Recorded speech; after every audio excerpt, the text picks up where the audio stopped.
Ladies and gentlemen, welcome back to this program as our the Dilac Online TV. As usual, we've been having the program as a mentorship program where we involve the learners, especially those who have cleared high school in various schools, that they can continue mentoring those other students, the continuing students. They can talk to stakeholders, they can talk to teachers, and they can talk to the whole public in general in line with mentorship online to give back to the society. Today, this morning, as you're watching us, we have one of our guests, none other than Julie Kihara. Julie Kihara, was a student at Tumutumu Girls High School from the year, cleared in the year 2014. And today she is our guest, ready to share with us. She cleared school and then joined the university and has done a lot. And that's why today she is our guest to give us more from where she is. So, ladies and gentlemen, allow me now to turn on to Madam Julie. Madam Julie, you can kindly just give us your profile. Who is Julie? All right. Thank you so much, Mr. Matenge. My name, Julie Kihara. I completed high school at Tumutumu Girls and joined campus at Murava University, where I took a bachelor in entrepreneurship and enterprise management. So I completed campus in the year 2019 and was fortunate enough to get a job at as an administrator at Twiga Food. While in campus, I began baking. This was a way of just letting out the steam and letting out the pressures of campus, all that people go through, all that I went through. This was a way of letting the steam out. So, and then I turned this into a business, which is something I am still doing right now. So I am an administrator by day and a baker by night.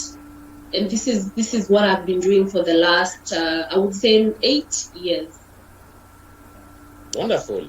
I love the last part. An administrator by day and a baker by night. But before we go to the bakery industry, possibly as you still go back to high school, possibly there are some of the challenges as an individual and as a student you went through. I know you are a student leader in Form 2. There are some of the challenges that you went through, and probably you can be kind enough to share with us those challenges and how you overcame them so that you also encourage that at high school. So I think one of the things that was a big challenge for me was the ability to express myself with confidence and being coherent while doing it. So it's been an issue I'd tried sorting out since primary school, but when I got to high school, I decided this was a do or die. So I was able to join the debate club, and this club gave me the platform to be able to public speak, to be able to debate, and I was able to join the Great Debaters Contest, various of them, and I would say this really helped me improve in how I address people, in how I express myself, and it built the confidence in me, something that I'm glad I did. Second, I was also able to join the Science Congress under Mr. Gibogori then. So this also gave me the ability to explain things to people, talk before a big crowd, be able to address people coherently without stammering, without being shy. So it's a platform that I'm glad I took the risk for, and I'm glad right now, I would say I have totally no problem with that. Looking at my place of work, you would see people, whenever we are doing interviews, people have problems expressing themselves. People have problems being able to sell themselves. And I believe this is something that can be really sorted out if we handled it from high school, helping people build that confidence, helping people speak before crowds, so that we clear this problem of having fright stage fright, sorry, and I would say that's one thing I would from Form 2. You're leading people in years ahead of you, Form 3 and Form 4. And I would say this was something that was also a challenge for me because in normal cases, you lead people who are below you. I was able to assert that authority I was able to make everyone have an interaction with everyone. In a way, we created a rapport. In a way, we were able to, at least they would listen to me and we would work together to make everything as it's supposed to be. So I think this having to talk to people in high school or people from all levels, learn to express yourself, take challenges, take these opportunities to talk for crowds, because there's no way you will sort that unless you're able to talk for crowds. And when it comes to leadership is an opportunity given to you, no matter who you're leading. So it's accept that authority, you deserve it, you're enough for it, and it doesn't matter who's above you or who's below you. That opportunity has been given to you for a purpose. Wow, that's great. So it seems there is a very specific role for the teachers, for those who are in authority in schools, to enable the learners to express themselves well. So as they watch us today this morning, you can share with us that specific role, that importance, the platforms that they can create so that they are able to give the learners a chance to have to express themselves in a good way. Judy. So I would say the teachers and the people in school play a very big role, because these are the people who will tell you something that would make you cow down and become shy again. These are the same people who would lift you up to positions where you would be able to express yourself.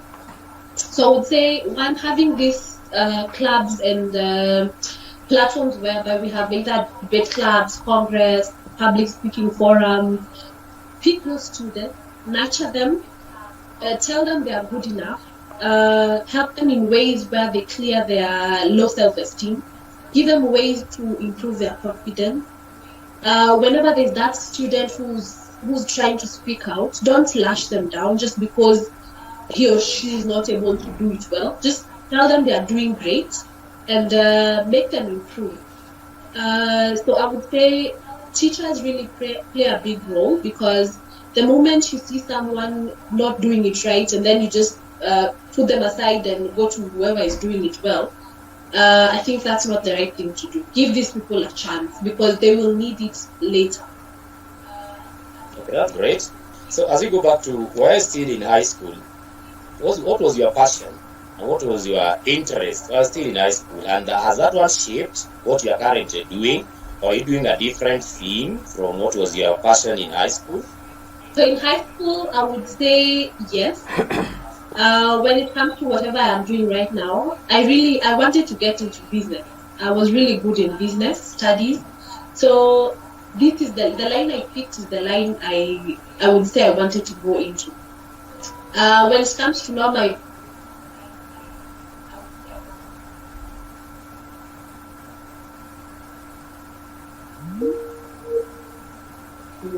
cooking whatever is in high school, but whatever I'm doing as an administrator is something that is shaping my career. I'm not where I want to be yet, but I would say I'm glad I'm taking the right path.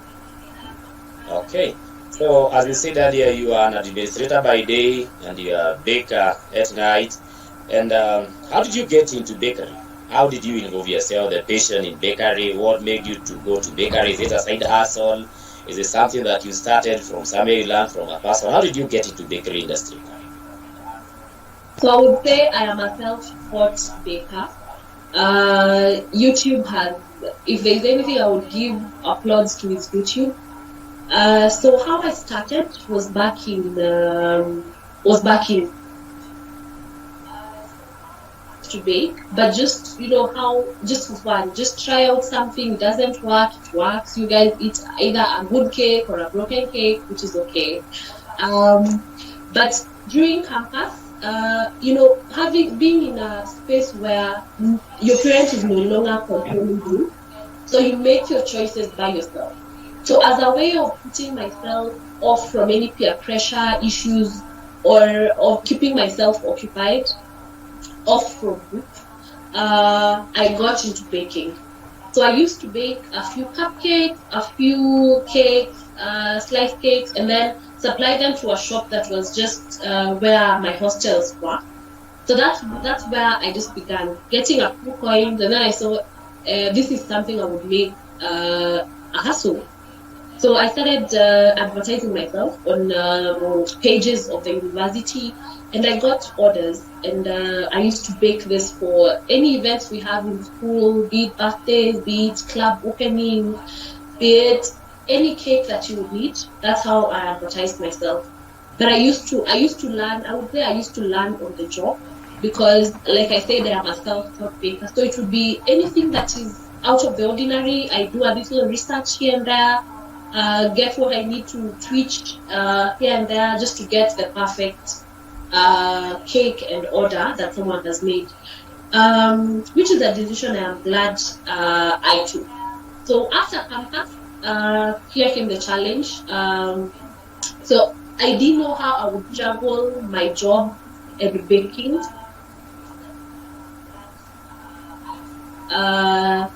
Now, when we got into COVID, my bakery was hit a bit because now people are no longer earning. People have lost their jobs, so the orders slowed down. So at this point, I was about to give up, and then I think something that I was consoling myself was, I have a job, but again, this was a matter of passion, and it was something that was giving me so much joy. So it was really hard for me to just let it go. And I decided to just keep running with it. And I'm glad I took that decision and did not give up because it's what pushed me to where I am right now. It's what pushed me to the challenge cakes I picked right now. And I've been able to grow my clientele right now. So that would be like a brief or how I've been able to grow where I started and where I am right now. Wow, I see it has been a journey to where Yes. it is, and I think you share with us how the far you've went. But before we go to that, you are an administrator and also you are a baker. Has there been challenges to intermarry the two as an administrator during the day, and possibly maybe the clients and the customers you are selling to are the people under you? Has there been challenges as an administrator and as a baker? Maybe you can share with us. Yes, there has been challenges. Like I said, trying to balance the two became really hard when I was beginning because sometimes you need to work past working hours. There's some deadline that you need to meet past working hours, and you have an order that needs to be delivered probably the following day early in the morning. So I'm glad I was able to get help from my husband, who was able to deliver any deliveries that I needed to make or any help I needed. I've also had help from a few friends. Sometimes whenever the orders became too much, we would just divide. My baker friends will just assign, please help me bake this. So once I was able to find the balance, which I'm glad I did, it's now moves smoothly. Second, working as an administrator, currently we have the hybrid, we're able to work remotely. So that balance is I'm also able to know how to plan my tasks and still having the bakery. So I don't fail in my job and I don't fail in my hustle. So the bottom line is good planning, and I'm happy to hear that one as good planning. As we move on there, those learners will be watching us. And possibly they could be asking themselves, how can I identify my passion? How can I identify my interest? How can I bring them together, the two of them? So possibly you can also advise them, because they may not all of them go to the line of bakery, but you can advise them, how can I identify my passion as a learner, my interest, and the area that I can involve myself in? I would say curiosity. Sometimes you need to be adventurous. Try figure out what you love doing. Sometimes it might be painting. I mean, you figure out, sometimes you just let out the steam by painting. That could be what you enjoy most. A passion is something that you don't even get tired doing because you love it from the bottom of your heart. You don't need someone to keep pushing you to do it. So you need to figure out, what is this thing that I love doing? What is this thing that I find internal motivation to keep doing? And what is this thing that keeps me occupied, gives me the joys of life that I keep doing. That could be your next business, because right now, if there's anything that we should all strive to do is create businesses out of our passions. So whatever we do, our passions, because it's something that we would create that is so beautiful, because it's internal motivation, like I said. Yeah. Okay, that's great. And after they get that internal motivation, like you did, for example, your passion and interest, how did you turn it into business? You can also advise them. Are there any advertisement? Did you use any platforms? Currently, you can also continue in that line to advise them. Nowadays, we are very lucky that we don't need to have a magazine post or a magazine advertisement. So I would say I was able to advertise through my Facebook, Instagram, WhatsApp. So advertisement is key. Marketing is key. Just find the right words or the right things that your clientele would want. Choose the right captions, something to attract. Have good photos for whatever you're doing, because that's what sells you out. Yeah. Okay. And currently, you said you are an administrator, and you're also running your business. So where do you find yourself in 5 years' time?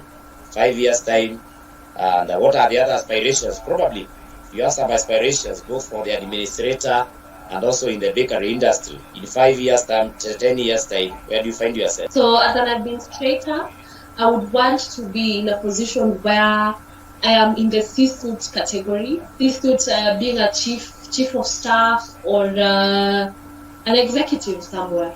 It's currently we are lucky to be in positions where young people are able to take positions of power at a very young age. So this is something I know. Once I do well, or the direction I'm heading, it's something by God's grace I will be able to take. Coming to my bakery, I'm working towards opening up something. A bakery on site with a small cafe. So just welcoming more of my clients and opening the space now to more to the whole world. So these I would say are my aspirations, and I would also want to mentor or empower other people who would want to be bakers, or who would want to take this line of baking. Teach them, train them, mentor them, show them what I've learned, because I've learned, like I said, I learned through the job. Teach them some lessons, what not to do, what to do, and how to make all this blanket covered in one. That's great. So today there are so many young people who are watching you, both that could be in the colleges, in the high school, wherever they are. Talk to them and just give them a word of hope for them to feel that they're also part of, and they can also make it like you have made it in life. All right. One thing I would say to young people is I feel so sad whenever we have young people without jobs. Young people who are not able to provide themselves, young people who get into depression because of all this, and young people who are rushing so much to get wealthy and to get that money. One thing I believe is everything is a step at a time. You're in the right position at this time. As far as you're putting in the effort and you're working towards what you desire, I believe you're working towards what is right for you. Figure out your passion, figure out what you need to do, what can you turn into a business, what can you modify and make it work. Let's not rush to becoming rich. Let's not do the wrong things to gaining wealth, gaining money. When you're in college, that's your time to learn. That's your time to make yourself better.